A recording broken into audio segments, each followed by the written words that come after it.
Hi, good afternoon. Welcome to another episode of the Jenallee Show. I'm Jenny Long. And I'm Celie Clark. And we are Jenallee. We're getting good. We're getting good. We are so excited about our guest that we have with us this afternoon, and we can't wait to share him with you. So find out more right after this.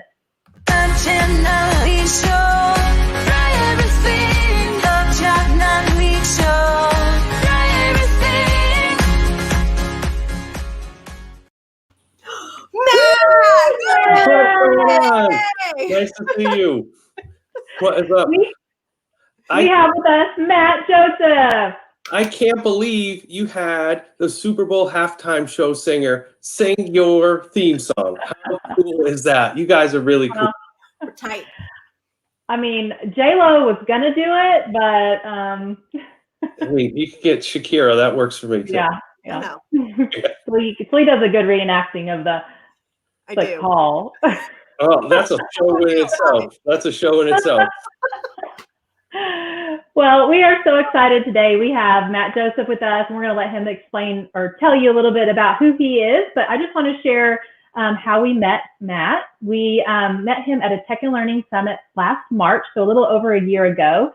And over the course of the year, we have just really grown to appreciate him and his leadership and his mentorship, and just really just have grown a friendship. And we also presented with him at the Tech and Learning Live Summit in September, and hopefully we'll get an opportunity to do that again this coming fall. We've presented with him at SETC and look forward to many more collaborations with him. But we just really value Matt and his leadership, and I know that he has so much to offer, and we have just been amazed at all that he's doing right now during this time for his teachers and for the global community. So Matt, thank you for being here with us today, and thank you for being our friend and our guide, or what's the word? Our mentor. Mentor, yes. But you just have been such a great friend and an influence to us, and we appreciate you. So tell us a little bit about who Matt is and how we can get to know a little bit more about you. Sure. Well, thanks for having me. I'm extremely excited. And yes, we had an opportunity to meet in March and then present together, as you said. And for me, one of the things that oh my God, Anne. I mean, it is fabulous. Anytime you can have Anne here, and she pops the bear, which is a long-running story that we don't have enough time for. But essentially, that story with Anne is very similar to the story with Jenny and Celie. That one of the things that I've really tried to do, especially when I attend events, is I have a balance of being incredibly professional and come ready to speak and share and talk, but also have the opportunity to connect with people and to see people who are extremely authentic. So having an opportunity to meet both of you and learn and grow together was something that was important to me. And it's a good friendship when the first time starts with an ambulance ride. Like, it's just, we'll save that for another day to make that happen. It's a good story. Yeah, that is a good story. That is a good story. Look, we have our friend Adam. We were just talking about him. He's going to watch. We thought he was going to watch tomorrow, but looks like he's joined us now. And then awesome. Anne is laughing so loud that the neighbors probably heard her. That's awesome. Great. Well, that is always fun. And a little bit about myself, besides the connection that we have made, I am currently the director of curriculum instruction in Leicester Public School. I was a principal for 11 years before entering central office in a few different capacities. I was the director of digital learning and innovation for a few years, and now in this district, the director of curriculum and instruction. Awesome. All right, I'm getting No, you're good. So we have seen, and we've been a part of some things that you're doing online. But tell us a little bit about what has been your biggest wow moment during this time of this COVID adventure that we're all on. But what do you think has been like your biggest wow moment, or something that has changed your thinking? I think the fact of how resilient people are, and one of the things that I have seen, and as somebody who has given professional development or been part of districts who try to have some change and opportunities is the one thing we hear is we can't do this, or we can't add this, or we can't shift that. And then sadly, we had to do it on a dime. Mhm. That was not part of the conversation. And we had to make that shift. We had to make that pivot. And the resilience of those educators and influencers and support staff to just jump right in and help students, because we all got into this for the same reason, to support other people, from students to adults, and whatever that role is in education. So the biggest wow moment for me was to see the resiliency of people shifting on a dime, taking on new challenges. And not only were there bumps in the road, they were like every step, but people just kept moving forward. And is kind of part of what I started to do as well, that I know we're going to talk about. But the resiliency of people of educators and support it was really moving. Mm-hmm. And I love how you say, and I think you're going to share this too, we have to socially distance, but not distance ourselves, through our connections and our learning. So you've done an amazing job with your own district, but also now opening that up. And I know you'll share, but how you are taking charge and just leading the way to connect all of us through the things that you're doing. So we've really enjoyed being a part of that, and we are very, very appreciative of the efforts that you're doing. So thank you. And I remembered, okay, Adam, he says he had to stay up to watch the start. I love Modern Mentor. He's the one that ordered your book, remember, after we came back from the UK, and he was over. And so, awesome. Well, I'm glad you liked the book. And that's, I am the co-author of Modern Mentor, and one of the things that really drive me is to have the opportunity to help other people, to help them to reach their full potential. And it was great that I had, Jenny and Celie went over, we had this connection, and we're talking somehow a connection with Adam, and he sent me a message. And this is the power of social media. He sent me a message through Twitter of how to get him a book. And he actually, I signed a book for him, sent it to one of his friends in a different state. That friend went over to see him and brought it. It was pretty interesting how that worked. That's awesome. That's awesome. We love Adam. He's a great educator as well. He is. All right. So do you have, let's, I know you have some things you want to share with us. So let's take a look at your presentation. Yeah, sure. And I'm happy to share it on my side if that works a little bit better. And I think I really want to go off of the resiliency of this time.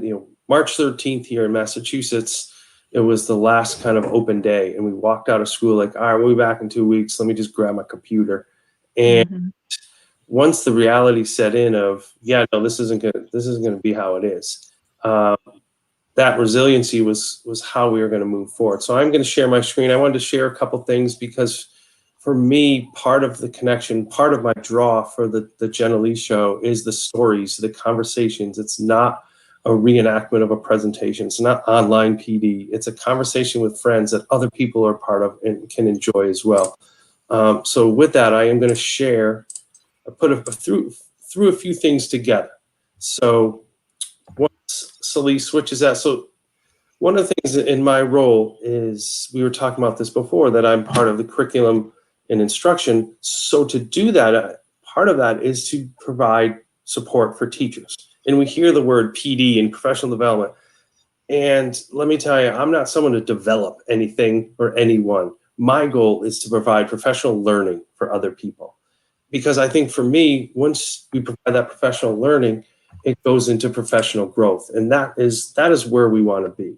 We did bring this up. One of the things that was really early on in this pandemic and separation, and we kept saying social distance, and I fully understand the safety of it. Like, don't get me wrong, Dr. Fauci, who's a Holy Cross graduate right here in Worcester, Massachusetts, talks about it. And I'm not talking about we shouldn't be safe, but we shouldn't stop our connections. With that, how are we connecting? How are we interacting? Because we are a social profession. We like to go to events. I was a week away from heading to Los Angeles for ASCD, and I know each of us had different things we were doing. So there were two options for me, and it really hit me one day, and I actually made a video about it, that I've been trying to get into shape and walk and move. and it was raining one day, and all I did is gripe and moan. I'm like, no, I can't go out. This stinks. I can't. And then I was like, there's a simple solution. Just get an umbrella, silly, and go walk. And it really hit me of like, why am I still complaining about the pandemic? I don't have the solution. Our kids aren't coming back. What can I do to support other people? And as my mom always says, like a cat on a hot tin roof, I'm doing this and that. And now I'm kind of in one spot in this home office here. So what was I going to do? Because I missed this crew. There was the two of us in FETC and a few authors that I know, and my crew of guys that I really miss, and students. And this was my life before March 13th for 27 years of education. And then March 14th, this is how I see my friends.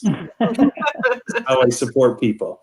And what was funny when I was doing this, if you look at my picture and the top one, it's the same face. It's me with a thumbs up and me with a thumbs up. It's like, okay, I have to continue to be myself, but I have to do it in a different capacity. And this was a webinar that we did last week. So with that, I talked about the resiliency. How are we going to pivot? We go from asking kids to raise their hands to teaching them to raise their hands online. We go to sweatpants and button downs to getting ready someday. When someone doesn't have their camera on, it's not been a good hair.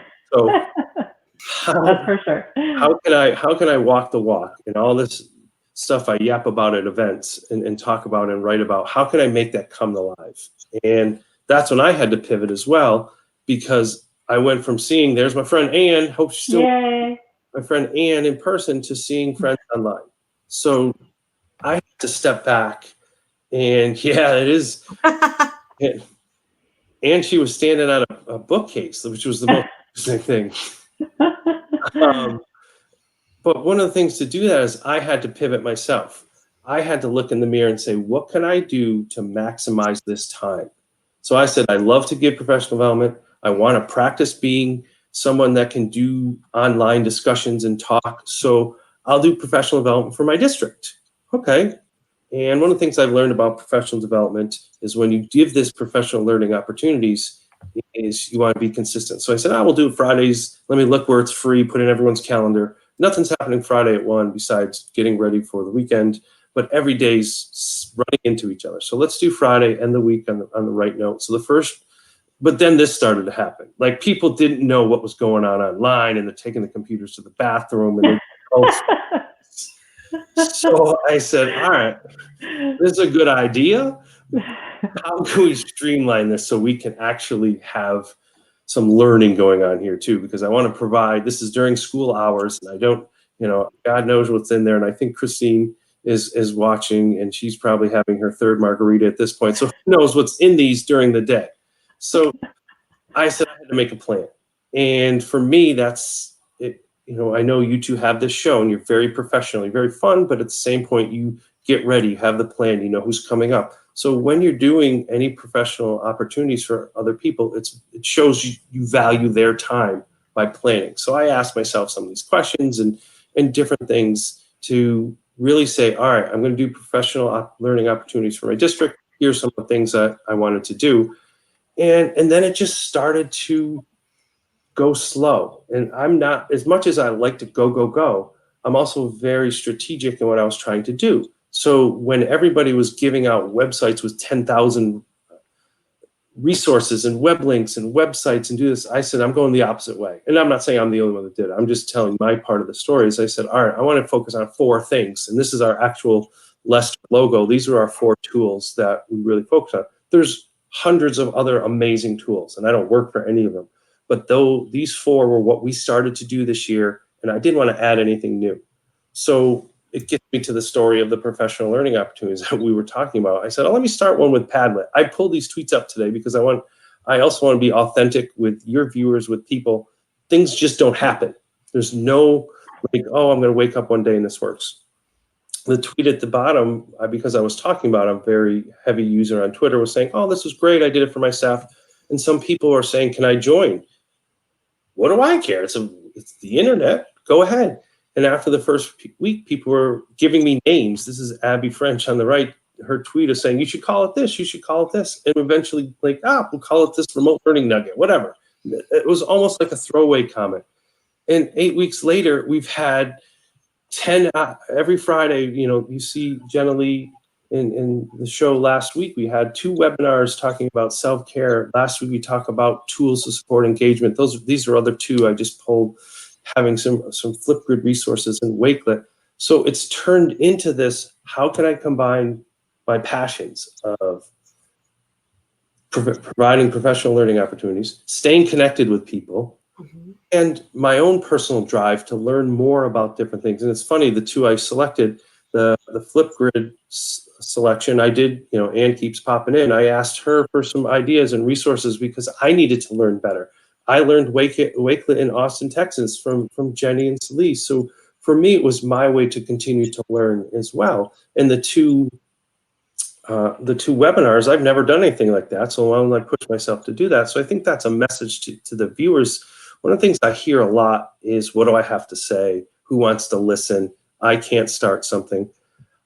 And to me, and you can ask, friends of mine or whoever, if nobody is watching today and I have a conversation with Jenny and Celie and they take one thing away from it, this has been an incredible success for me and it's been worth my time.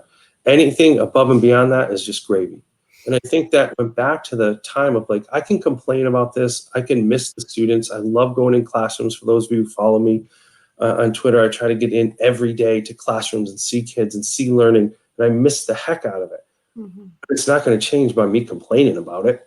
So I wanted to be proactive and do a few things with it. And in doing that, I did want to share a few things because I also want to walk the walk of, if I'm going to be providing some time, I want to give some resources for other people who want to do this. One of the big things I found that's been incredibly helpful is to have help when I'm doing it. So when I've run different sessions, I've had a moderator, I've had people help with the tech, I've given other people, when I ran the Wakelet session, Jenny and Celie jumped in to give some ideas. One of our teachers jumped in. So I want to make sure we have people behind the scenes or right in the front to help me out, because when you're sharing your screen, sometimes you can't see the questions, you can't see certain things. And if you do have questions, throw them in the chat. We can answer those as well. The number one thing though is have some fun. This was our Friday. We also have a meet every day at 10 o'clock, and we said we had to spice it up on Friday. It was Fun Friday. We had hats, so you have to have fun doing it. And without that time, without that kind of laughter, you're just talking to the computer. And the first or two, okay, this is kind of neat. It's not exciting. Oh my God, hey everybody, I'm on the computer. And then it's like, oh, here we are again. And then there's no image, and then backgrounds became fun. Like, oh my God, I'm on the beach. Look at this. And then it's like, oh my God, does need a banana on the shoulder for the 7th Zoom meeting today? So we go in these ebb and flows, but make sure to have fun when you're doing it. A couple other key elements that I wanted to talk about is when and this goes for you, teachers watching as well, make sure you meet people where you are. If I came on here, and I'm much more comfortable with Google than Microsoft. So if Jenny and Celie go on this Microsoft discussion and all this Minecraft, you lost me. Why would you have me on and ask me those questions? Because you're not meeting me where I'm at. And I think what they do is incredible, and I want to continue to learn. But if you're doing something for your staff and they've never used a resource, and you just go 100 miles a minute, you're gonna lose them. And I talked a little about the participants' experience. And when you're building culture, and I know we're saying, how are you talking about culture? We're not in our schools. There's still digital culture. And when I did my doctorate work at Boston College, and I studied job satisfaction of teachers and how to enhance it. And the number one thing I found was through school culture and valuing teachers. By including other people's voice, by celebrating, you are valuing the other people, however many people are here, 1, 10, however. By letting others have a voice, showing experiences, you're valuing their participation. The other thing is, don't overplan. When you're doing a lesson, when you're doing a professional learning opportunity, if you have a half hour and you pack in 55 minutes of stuff, you're never going to get to it. And then that's a lose-lose scenario for sure. That is for sure. And the last kind of tip is always have fun. When in doubt, have fun. I was doing a similar opportunity like this and chat with people, and the presentation didn't work, and it wasn't working. We just said, forget it. Let's just chat and learn, and it's okay to do that. And if you are new to remote learning and you're new to digital technologies that is interactive like this, it's not going to work all the time. And one of the things that I do talk about a lot is to practice. I was on early. We tried to share the screen, and in true transparency, it didn't work. I was in one browser. I don't want to say in case I'm like, hey, it actually does work, and I get 10 from them. I was in one browser and it didn't work as well, and I went to a secondary one and it worked well, and then we couldn't see. So things aren't going to go well, but if you're going to have fun each of the time, that's a big piece. So those are some of the tips or some of the things, and I don't want to have a monologue just yet. And to know if there was things you wanted to chat about, I have a couple of things I wanted to share, but I'm going to stop sharing the screen. I definitely want to say that I love the idea of the core four. I think, especially right now during remote learning, sometimes it's like information overload for teachers. Like it's just too much. And like, what tool do I need to use for this? Or what tool, it's like they're trying to play catch up and trying to learn real fast. And so I love that you have 4 core tools that are your go-to tools that offer your teachers a great variety of learning opportunities for their students. And I haven't seen that. I mean, I saw it from you, and I haven't seen it, in very many other places. I really like that. So thank you for doing that. And there's a lot of, for me, there was a lot of benefits. And again, I have a lot of friends, people who work for amazing groups like Bunsey. I love Bunsey. You love Bunsey. Wakelet, I'm starting to lose. And like, hey, where are we? I'm not saying I don't like all these other tools. I use them all the time. But my role, when you put the professional role of pre-K to 12 instructional leader, I have to find something that I can weave through all those grades. And I think there's tools that work in certain clusters. For me, when stress sets in, familiarity breeds calmness. I've been modeling lessons this year in Flipgrid. We use Newsela and starting to use some of the other Padlet. So it wasn't that they were at the time in March 13th the greatest thing for us. They were our most familiar, and I could do professional development all week or each week with these tools. Our parents were familiar with them, and it was something we could scale back and say, there's a lot going on in the world right now. You don't need a 7th login. You don't need a new class information. Let's get through here and have the opportunities to focus on safety, focus on learning, and focus on the human connections. And that's one thing we tell our teachers is find one, own it, get good at it, and then we even experience that when we go in and do trainings with our teachers and we're like, oh, did you hear about Wakelet? Did you do that? We get so excited. They're like, hold on. Like we're coming at me with a fire hose, or a water faucet, like, ah! And, they're just like back off. And then when they have that time to just let it sink in and learn it and perfect it, then they're ready to move on and learn something else. So totally agree. We also learned they have to hear it at least 3 times before they even click on it to try it, much less, usually it's 7 times before they actually, go into their classroom and try it in their classroom. So I really like the familiarity around 4 apps within your district.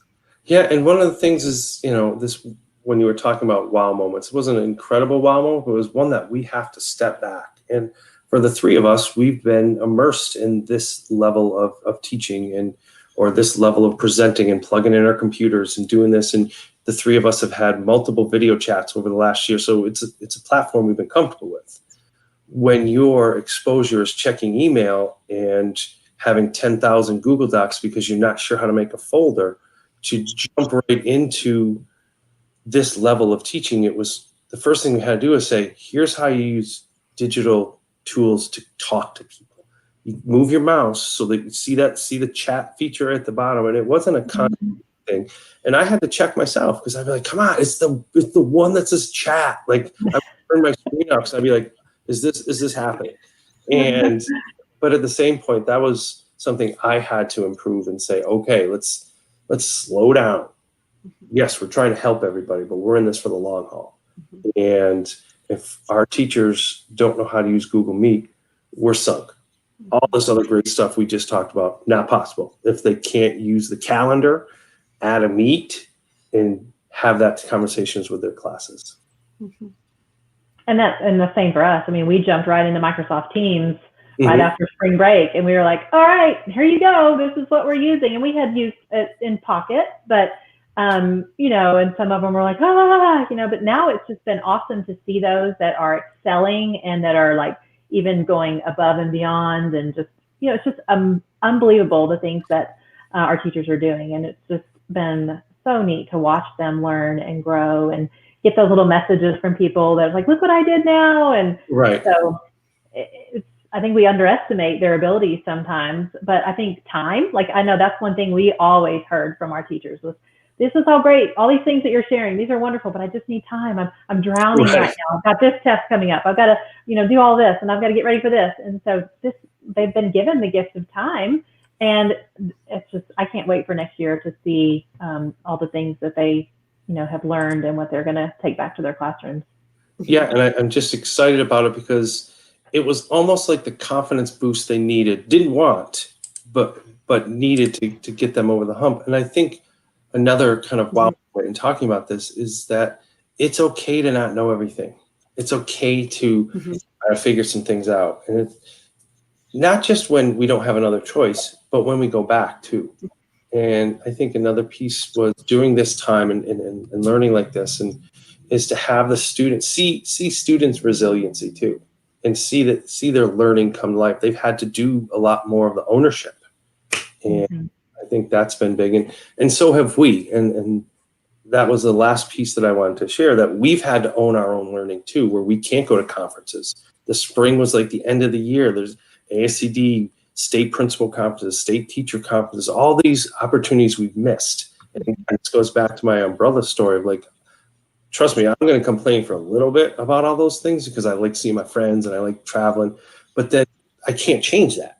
And how are we going to maximize the time that we have and the opportunities we have? So I wanted to share a few because that's another thing that I've heard a lot. I don't know where to start. I don't know what to do. Unless they're in a district with professionals like yourself who do consistencies, things like this, your shows and different things.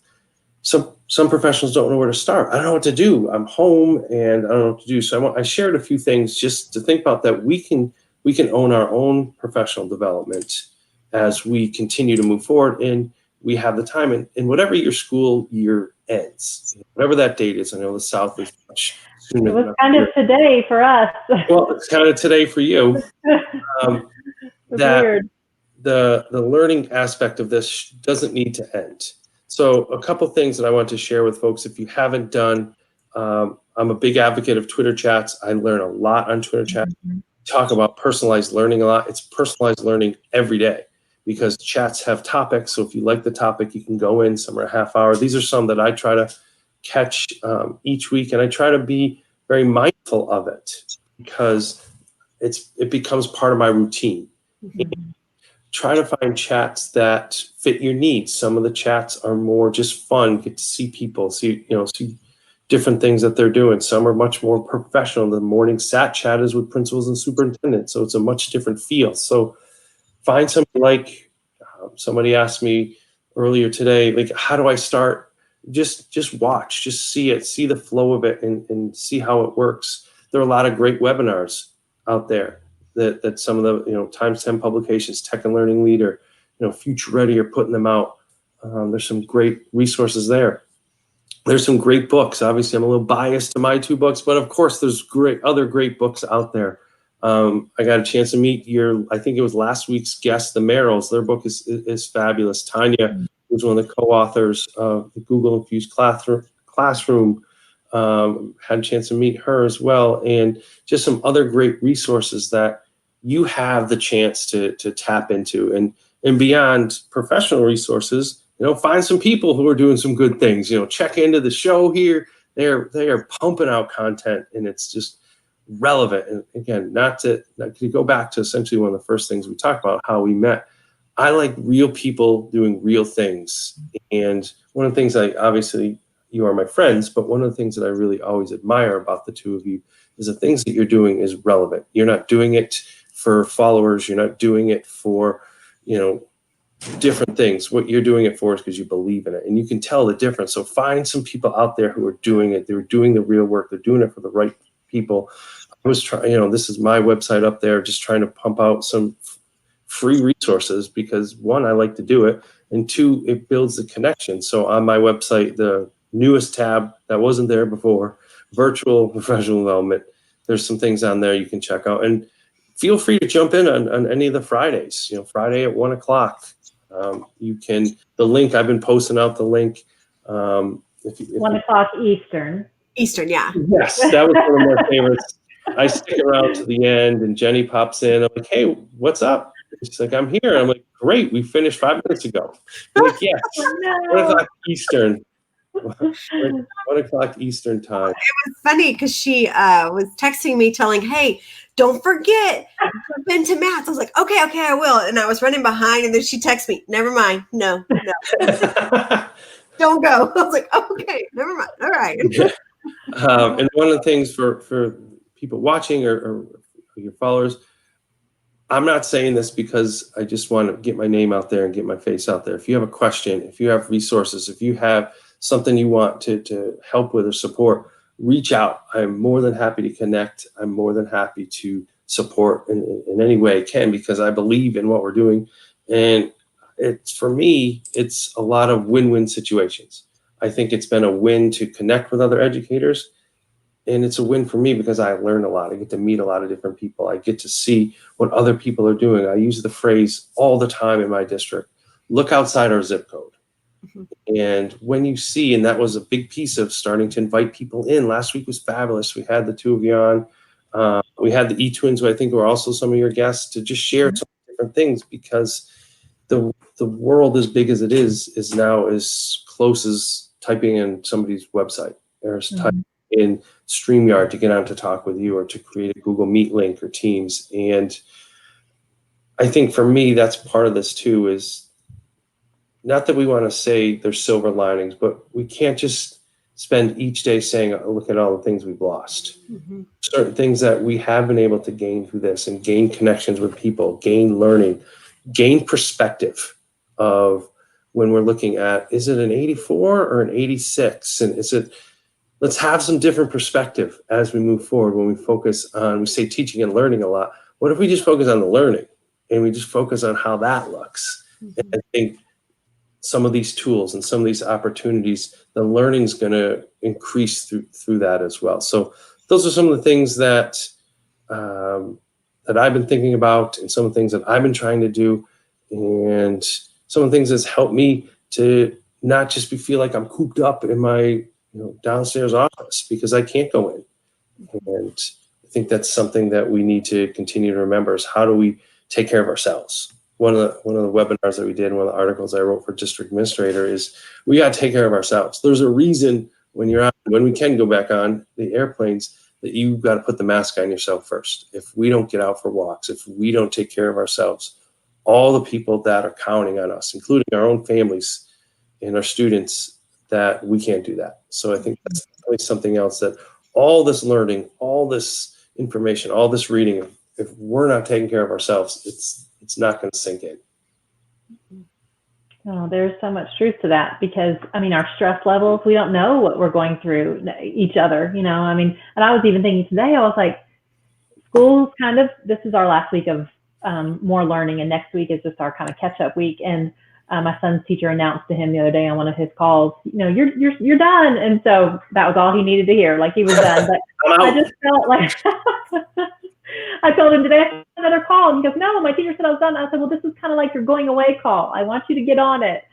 But I just had like a relief of, I don't have to teach 4 kids. I don't have to try to, things are slowing down at work. Office hours are kind of, taking care of themselves. Like, oh, I can breathe again, but it is, you have to really take time. And, if I forget to eat, it's just constantly. So it's been nice to, now that school's over, I think it'll help too. But it's just been, like you said, just taking care of yourself. And I've loved watching your journey with your running, and you definitely are motivating. And, because I was like, I need to sign up for some of those virtual 5Ks. And so yeah, and those are things that I saw Chad from the Teach Better team. He put in that he ran a marathon. He did do it. He did a virtual marathon for the Football Hall of Fame. And I was like, that's kind of cool. I'm trying to run a 5K, and this dude's out running 20 miles or 20, more than that, 26.2 miles. And what I saw was like, well, anybody can do it. Meaning, like, you could run on your own. You didn't have to be in Ohio. You didn't have to be here. And these are opportunities that presented themselves. So I've run a few virtual races, more because it's possible now. Like, I wasn't about to fly out to the Football Hall of Fame and run on a weekend. Or this last weekend, I did the Rite Aid one in Cleveland. Like, I could never do these things. So finding those opportunities and looking at them, like, I'm going to maximize this opportunity. Am I actually doing it live? No, I'm running in the next town over 5 miles, but it still feels connected, which goes back to one of the first things that we talked about, is staying connected. And there's a community where I post it up and it's like, hey, another person ran it. Like, okay, that's kind of cool. It's 800 people in Chicago. I did one on Cinco de Mayo. It was a 6 miler. There's 800 people in Chicago who missed out on their race. And then this guy in Massachusetts is like, I'm going to do it too. And I think part of that is just staying connected so that we feel ourselves. And I think saw on Twitter somewhere the other day, it shouldn't be called social distancing. It should be called physical distancing, because you have to stay connected or you are going to go crazy. Like, you want to still stay social through technology with your friends. Absolutely. And so I thought, oh, that is true. Like, we need to physically be distant, but stay connected. Like, that's super important. Absolutely. And I don't know how people like Twitter. I mean, what we learn on Twitter every day and the connections that you can make on Twitter, like, that's what we're constantly like, you have to get on Twitter because, I mean, we have learned so much in the past few months. And of course, things are constantly changing, with all the companies are adding new things and updating things, which has been amazing. But Twitter is where we find out mostly about those announcements. And I think I felt more educated and connected just these past months. Like, we've talked to you more and the E-Twins and have had these chats with people that we might just a couple times a year, and being able to jump on a webinar. And earlier today, the Q Global Academy tried to jump on those sessions with Kathy Kersnowski. She I can never say her last name. she was sharing how she was doing PD, and it was unbelievable. Like, just learning from each other, like you said, but we don't really have these opportunities generally. And so now it's just been a blessing to be able to everyone connect and learn from each other. And I don't know, it's been really, really, like, I need a vacation just to kind of decompress from all that we've learned. Exactly. And take it all in. Mm-hmm. Yes. We have Monica's on here, and she says that she loves Twitter, so she's one of our teachers, and awesome. she's doing amazing, yes, and she's rocking it. So super proud of her. Awesome. And all of our teachers. I'm sure they're very fortunate to have the two of you, and I know you don't say it, but I can tell you are. Well, thank you. We're very proud of them. Like you were saying, resiliency, absolutely. Like, I've loved watching them, like, just take off and trying to like you were saying, coming up with solutions to problems that they didn't even know existed. And a really great job of just figuring it out and making learning happen. So we are very proud of our teachers. So way to go, EMS teachers. Awesome. And teachers everywhere. I just think that it's so amazing to see, and we hear, from our friends in the UK and the things that are going on over there too. Like, just as a whole nation, just everything that has progressed is pretty amazing. Awesome. That's good stuff. So Matt, what do you have coming up in your future? Well, the actually have the TCEA event coming up shortly. You two are feature speakers, so that's super exciting. So I look forward to that. I think that's June 14th, 15th, 16th. Next Friday, Tech and Learning is hosting a day of learning about future planning, like what it's going to look like in your school. So I'm having an opportunity to work with them. And then tomorrow is the next remote learning nugget. And we're going to have Mike Earnshaw from Punk Rock Classroom Podcast, share how to have students start a podcast and work with podcasts. And I'm going to talk about some resources for YouTube. So the theme is about sharing student voice. So that'll be tomorrow. One of the things I've been doing weekly has been really rewarding is working with our paraprofessionals and having the opportunity to work with them and share some strategies and ideas of how to remotely support students. I never would have had the opportunity to work with that collection of educators, and it's been something that's been fun and rewarding. Mm-hmm. That's awesome. That's great. So if someone wanted to jump into your Friday nugget, would they They could do, yeah. Well, I don't know how the chat feature is working, but it's just a short link of bit.ly RL nugget, and it'll take you to a form, and you can add your email address. And with that, I send 2 emails out a week. I send one Friday morning, so tomorrow morning, or really tomorrow up till 12:30, and it's the link to the Google Meet. And every Sunday night, I send the resources from that week's professional learning opportunities. That's it. And you throw your email on that. And one of the things I have found, and again, I'm thrilled that people are continuing to sign up. Once you sign up once, you don't have to continue. It's not a weekly sign up. It's essentially a Google form with Google Sheets. And I just go highlight the whole row, put it into this email, and send it out. So if you signed up, you don't have to do it each week by the ones you're interested in. You're going to get the resources every week. And what I've been doing too is creating because people are asking me, can you send me this? Can you send me that? Can you send me that resource? And I'd have to go back in my email and find it. But I've been trying to be more efficient. So I made one shared document now that has all my emails. I just sent the email, copy it, put it in this doc. So now no matter when you sign up, you get to see all the resources that we've gone through this year and see kind of the growth and evolution of what we've been doing. I really have loved watching the progression of it, because I remember when you first were getting started with it, and so now it's just been really neat to see how it's grown. And I love that you've expanded it, outside of your district. Yeah, and again, it's not like something I want to say, oh, look at me, but I think one of the things I want to share with people watching is that I didn't have any expectations going in. I'm going to do this to sell more books. I'm going to do this to get more speaking. I did it to support my staff, and I wanted to have fun. Rule number 1, or tip number 1.